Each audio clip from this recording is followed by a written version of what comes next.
உலக இரட்சகருமாகிய இயேசு கிறிஸ்துவின் நாமத்தில் லாகிம் டிவி வழங்கும் ஆட்டுக்குட்டியானவரின் சத்தம் என்கிற இந்த நிகழ்ச்சியின் வாயிலாக உங்களை சந்திப்பதில் நான் மிகுந்த மகிழ்ச்சி அடைகிறேன். ஆண்டவர் இந்த நிகழ்ச்சியை நமக்கு ஆசீர்வதித்து தரும்படி தேவனுடைய பிள்ளைகளாகிய நாம் அவருடைய சமூகத்தில் நம்முடைய கண்களை மூடி ஜெபிப்போம். பரிசுத்தமுள்ள பிதாவே, சர்வ வல்லமை உள்ள ஆண்டவரே, உம்முடைய குமாரனாயிருக்கிற இயேசு கிறிஸ்துவின் நாமத்தில் மீண்டும் உம்முடைய சமூகத்திலே நாங்கள் வருகிறோம். உம்முடைய சமூகத்தில் வந்திருக்கிற எங்களுக்கு ஆட்டுக்குட்டியானுடைய சத்தத்தை கேட்கிற கிருபையை கர்த்தர் எங்களுக்கு தாரும். இந்த நிகழ்ச்சி எங்களுக்கு மிகுந்த ஆசீர்வாதத்தை கொண்டு வர உதவி செய்யும். இயேசு கிறிஸ்துவின் நாமத்தில் ஜெபிக்கிறோம் நல்ல பிதாவே, ஆமேன். பிரியமானவர்களே, மீண்டும் இந்த நிகழ்ச்சியின் வாயிலாக உங்களை சந்திப்பதில் எனக்கு மிகுந்த மகிழ்ச்சி. அநேகர் இந்த நிகழ்ச்சியின் நிமித்தம் நீங்கள் ஆசீர்வதிக்கப்படுகிறீர்கள் என்று நான் கர்த்தருக்குள் விசுவாசிக்கிறேன். இந்த நாளிலும் கூட நாம் எடுத்துக்கொண்டதான தலைப்பு, பிரியமானவர்களே, விட்டுவிட்டேன் ஆனால் விடவில்லை என்கிற தலைப்பிலே கர்த்தருடைய வார்த்தையை நாம் சிந்திக்க போகிறோம். அதற்கு ஆதாரமாக நீதிமொழிகள் 28வது அதிகாரம் அதனுடைய 13வது வசனத்தை நான் உங்களுக்காக வாசிக்கிறேன். தன் பாவங்களை மறைக்கிறவன் வாழ்வடைய மாட்டான், அவைகளை அறிக்கை செய்து விட்டுவிடுகிறவனோ இரக்கம் பெறுவான். பிரியமானவர்களே, ஒரு அருமையான கிராமம். அந்த கிராமத்திலே மழை பெய்து கொண்டிருந்த போது திடீரென்று ஒரு வெள்ளப்பெருக்கு ஏற்பட்டது. அந்த வெள்ளமானது அநேக மக்களுடைய பொருட்களை அடித்து கொண்டு ஒரு ஆற்றுக்கு நேராக கொண்டு போனது. அநேக மக்கள் உபயோகித்த பிளாஸ்டிக் குடங்கள், பிளாஸ்டிக் சேர்கள், இப்படி வீட்டில் இருக்கிற உபயோகமான பொருட்களை இந்த வெள்ளம் கரை புரண்டு போகிறபடியால் அநேக வீடுகளில் இருக்கிற பொருட்களை இழுத்து கொண்டு அது அந்த ஆற்றுக்குள்ளே கடந்து போனது. ஆற்றின் கரை ஓரத்திலே 2 அருமையான வாலிப சகோதரர்கள் இந்த வெள்ளத்தை பார்த்து கொண்டிருந்தார்கள். அதிலே போகிற பொருட்களை எல்லாம் அவர்கள் கவனித்துக் கொண்டிருந்தார்கள். அதிலே ஒருவர் சொன்னார், எவ்வளவு பொருட்கள் இந்த ஆற்று அடித்து கொண்டு போகிறதே, இவைகளை நாம் எப்படியாயிலும் சிரமப்பட்டு எடுத்து கரையிலே வைத்து விட்டால் பின் நாட்களில் நமக்கு அது உபயோகமான பொருளாய் இருக்குமே என்று ஆசைப்பட்டது. ஆகவே அவர்களில் நீச்சல் தெரிந்தவன் சற்று கரை ஓரங்களிலே வந்து கொண்டிருந்ததான பிளாஸ்டிக் பொருட்களை எல்லாம் சேகரிக்க ஆரம்பித்தான். முதலாவது அவன் நீந்தி போய் ஒரு பிளாஸ்டிக் சேர், மறுபடியும் அவன் நீந்தி போய் ஒரு குடம், மறுபடியும் அவன் நீந்தி போய் என்னென்ன பொருட்கள் எல்லாம் மிதந்து வருகிறதோ அவைகளை எல்லாம் அவன் எடுத்து கரையிலே வைத்துக் கொண்டிருந்தான். சற்று தொலைவிலே ஒரு போர்வை ஒன்று உருண்டு போய்கொண்டே இருந்தது. அவனுக்கு மிகுந்த ஆசை, எப்படி ஆகிலும் அந்த போர்வையை நாம் எடுத்து கொண்டு வந்து இருவரும் கரையிலே நன்றாய் அதை பிழிந்து காய வைத்தால் குளிர்காலங்களில் நமக்கு மிகுந்த உதவியாக இருக்கும் என்று பேசிக்கொண்டு அதை எடுக்க புறப்பட்டான். அவன் நீந்தி போய் அந்த போர்வையை பற்றி பிடித்துக் கொண்டு திரும்ப அவன் இயலும்போது அவனால் திரும்ப இயலவில்லை. கரையில் இருக்கிறவன் நண்பனோ மிக அதிகமான சத்தத்தை எழுப்பி, வேகமாய் வந்துவிடு, இன்னும் நீரோட்டம் அதிகமாய் இருக்கிறது, அதை எடுத்துக்கொண்டு வந்துவிடு என்று சத்தம் போட்டான். அவனும் அதை இழுத்து பார்த்தான், இழுக்க முடியவில்லை.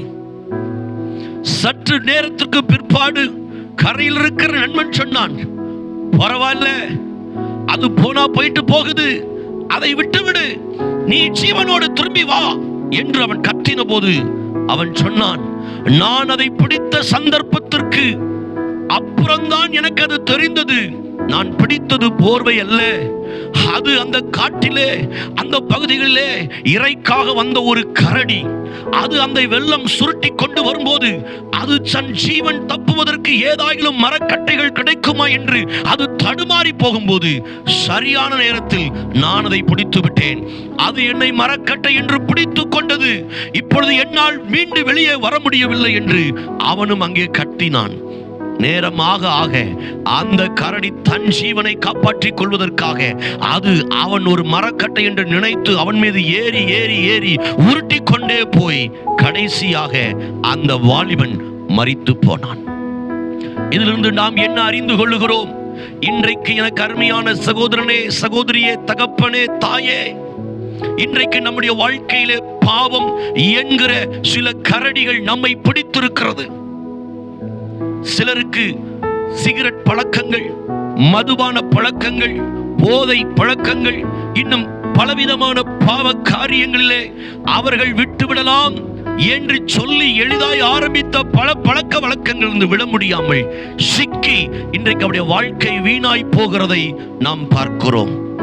சாதாரணமாக நான் ஆரம்பித்தேன் என்று சொல்லுவார்கள், விளையாட்டாக நான் ஆரம்பித்தேன் என்று சொல்லுவார்கள்.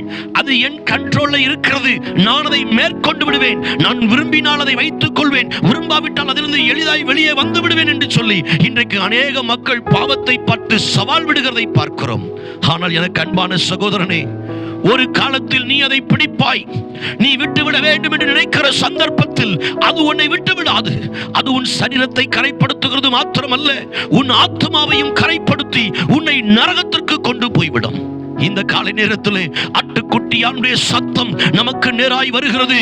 நீ விட்டு விட்டாய், ஆனால் உன்னால் விட அது உன்னை விட முடியவில்லை என்கிற அங்கலாய்ப்போடு யார் என்னை இந்த பாவ காரியத்திலிருந்து விடுதலை ஆக்குவார் என்று நீ அறைகூவி கொண்டிருப்பான்னு சொன்னாள். I have a good news. இந்த காலை நேரத்தில் நான் உனக்கு ஒரு நல்ல நற்செய்தியை சொல்லுகிறேன். அந்த ஆட்டுக்குட்டியானுடைய சத்தம் என்ன சொல்லுன்னு சொன்னால், தன் பாவங்களை மறைக்கிறவன் வாழ்வடைய மாட்டான், அவைகளை அறிக்கை செய்து விட்டு விடுகிறவனோ தேவனிடத்தில் இரக்கம் பெறுவான். எனக்கு அன்பான சகோதரனே, சகோதரியே, இந்த நிகழ்ச்சியை பார்க்கிற எனக்கு அருமையான தகப்பனே, தாயே, இந்த ஆட்டுக்குட்டியானுடைய சத்தம் இந்த காலை நேரத்தில் உன் இருதயத்தை தொடுமானால் இருக்கிற இடத்துல உன்னுடைய கண்களை மூடி, இயேசுவே, நான் ஒரு பாவி, என் பாவத்தை மன்னியும், எனக்குள் வாரும், என்னால் இந்த குறிப்பிட்ட பாவத்தை விட முடியவில்லை, இந்த குறிப்பிட்ட பாவ செயலில் எனக்கு விடுதலை இல்லை என்று சொல்லி நீ ஆண்டவரிடத்தில் அறிக்கை செய்வாய் என்று சொன்னால், இயேசு கிறிஸ்துவின் இரத்தம் உன்னை கழுவி சுத்தமாக்கி உனக்கு ஒரு புதிய வாழ்க்கையை கொடுப்பதற்கு உண்மை உள்ளதாய் இருக்கிறது. எத்தனை பேர் இந்த காலை நேரத்தில் ஆட்டுக்குட்டியானுடைய சத்தத்திற்கு கீழ்ப்படிய விரும்புகிறவர்கள்?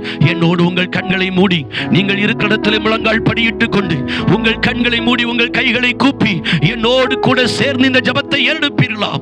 இயேசுவே, நான் ஒரு பாவி, என் பாவத்தை மன்னியும், உம்முடைய இரத்தத்தினால என்னுடைய ஆவி, ஆத்துமா, சரீரத்தை கழுவி பரிசுத்தப்படுத்தும். இயேசுவே, என்னுடைய பாவத்திற்கான எல்லா தண்டனைகளையும் நீர் சிலுவையிலே ஏற்றுக்கொண்டு எனக்காக மரித்து அடக்கம் பண்ணப்பட்டு உயிரோடு எழுந்தீர் என்று நான் உம்மை விசுவாசிக்கிறேன். நீர் என்னை ஆசீர்வதியும். எத்தனை பேர் இந்த காலை நேரத்திலே என்னோடு இந்த ஜெபத்தை நீங்கள் ஏறெடுத்தீர்களோ, ஆண்டவராய் இருக்கிற இயேசு கிறிஸ்து இன்றைக்கு விட முடியாத ஆமென் எந்த காரியத்திற்கு அடிமைப்பட்டிருக்கிறீர்களோ அதிலிருந்து இயேசு இன்றைக்கு உங்களை விடுதலையாக்கி உங்களை ஆசீர்வதிக்க விரும்புகிறார். உங்களுக்காக நான் ஜெபிக்க விரும்புகிறேன். நல்ல ஆண்டவரே, ஆட்டுக்குட்டியானுடைய சத்தத்தை கேட்டு இந்த காலை நேரத்தில் யாரெல்லாம் இந்த ரட்சிப்பின் ஜெபத்தை செய்திருக்கிறார்களோ அவர்கள் எப்பேற்பட்ட காரியத்திலே ஆண்டவரே அவர்கள் கட்டப்பட்டிருந்தாலும், ஒருவேளை நான் விட்டு விட்டேன் ஆனால் அது என்னை விட்டுவிடவில்லை என்கிற ஆழத்தில் இருந்தாலும், இயேசுவே, உம்முடைய பரிசுத்த இரத்தத்தினாலும் உம்முடைய ஆவியினாலும் உம்முடைய வல்லமையினாலும் உம்முடைய பிள்ளைகளை விடுதலையாக்கும். அவர்களை ஆசீர்வதியும். இயேசு கிறிஸ்துவின் வல்லமை உள்ள நாமத்தில் ஜெபிக்கிறோம் எங்கள் நல்ல பிதாவே, ஆமென். இந்த ஜெபத்திற்கு பிற்பாடு உலகம் தராத ஒரு பெரிய சந்தோஷத்தை, சமாதானத்தை நீங்கள் உணர்வீர்கள் சொன்னால் இயேசு கிறிஸ்து உங்களுக்கு விடுதலை தந்திருக்கிறார் என்ற அர்த்தம். எனக்கு அன்பான சகோதரனே, எனக்கு அருமையான சகோதரியே, உங்களுக்கு அருகாமையில் இருக்கிற நல்ல திருச்சபைகளில் நீங்கள் போய் அங்கம் வகித்து ஆண்டவரை மகிமைப்படுத்த உங்களை மிகுந்த அன்போடு கூட நான் கேட்டுக்கொள்ளுகிறேன். இந்த நிகழ்ச்சி உங்களுக்கு ஆசீர்வாதமாக இருக்குமானால் மற்றவர்களுக்கு நீங்கள் இதை சப்ஸ்கிரைப் செய்யும்படி, இந்த நிகழ்ச்சியை அறிமுகப்படுத்தும்படி உங்களை அன்பாய் கேட்கிறேன். உங்களுக்கு ஜெப விண்ணப்பம் இருக்குமானால் மறக்காமல் கீழே தெரிகிற எங்களுடைய தொலைபேசி எண்ணை தொடர்பு கொண்டு நீங்கள் அதை வெளிப்படுத்துங்கள். கர்த்தர் உங்களை ஆசீர்வதிப்பார். உங்களுக்காக ஜெபிக்கிறோம். ஆண்டவர் உங்கள் வாழ்க்கையில் பெரிய காரியங்களை செய்வார். God bless you.